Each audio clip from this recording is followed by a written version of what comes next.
Essa questão nos pede a diferença, ou se há gradiente de potencial entre o ponto A e o ponto C, e nos fornece as informações de que há um lençol freático a 125 centímetros do solo, o ponto A está no lençol freático, e é também esse o nível de referência.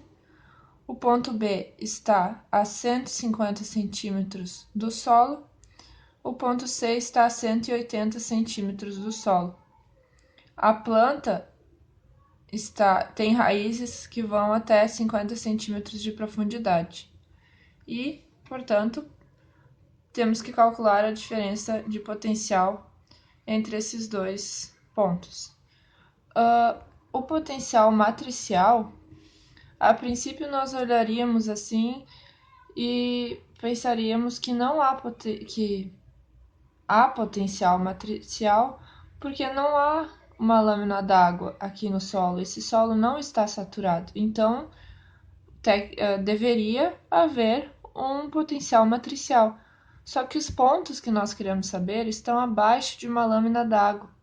Então é como se os pontos estivessem em um local saturado.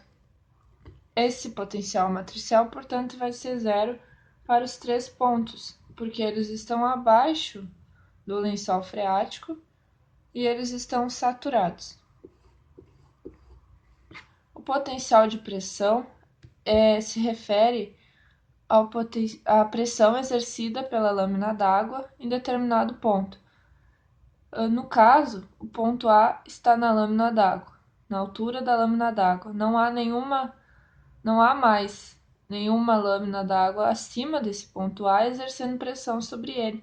Então, o seu potencial de pressão também é zero. No ponto B, há uma lâmina d'água não de 150 centímetros, mas de apenas 25 centímetros que exerce pressão sobre esse ponto, porque o lençol freático está a 125 centímetros de profundidade e o ponto B a 150. Só há uma lâmina d'água de 25 centímetros sobre ele. Então, 25 para o potencial de pressão. Lembrando que o potencial de pressão é sempre positivo. No ponto C, vai ser os 25 centímetros até o ponto B, mais 30 centímetros de lâmina d'água, que é a diferença entre o 150 e o 180. Então, o ponto C vai ter 55 centímetros de potencial de pressão. Agora, potencial gravitacional é sempre a altura do ponto em relação ao nível de referência. Se o ponto está acima do nível de referência, o potencial gravitacional tem sinal positivo. Se está no ponto de referência, ele é igual a zero. Se está abaixo do ponto, tem sinal negativo. Então, no ponto A, que está no nível de referência, o potencial gravitacional é zero. No ponto B, que ele está a 25 centímetros abaixo do nível de referência, o potencial é menos 25. E o ponto C, menos 55, porque é a diferença de altura entre o C e o nível de referência. E ele está abaixo do nível, então menos 55. O potencial total vai ser a soma dos três, potencial matricial mais de pressão mais gravitacional, e nesse caso vai ser 0, 0 e 0.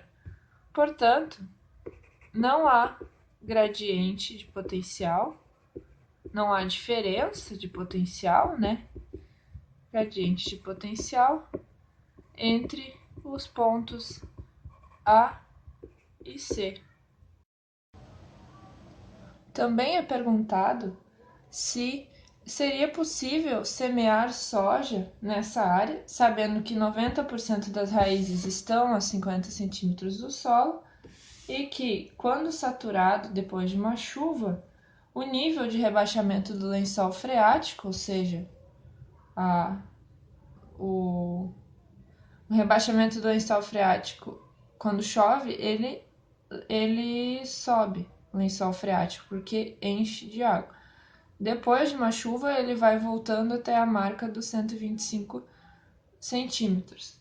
E a taxa com que ele vai rebaixando é de 20 centímetros por hora.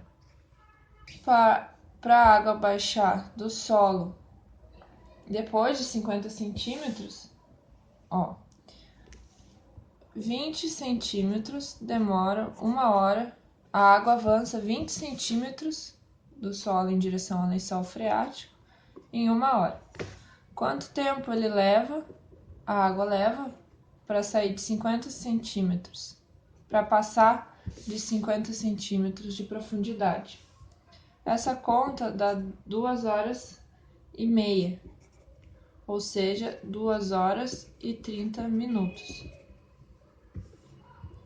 Assim, a conclusão é que, considerando apenas a drenagem da área, nós podemos sim implantar a soja neste local.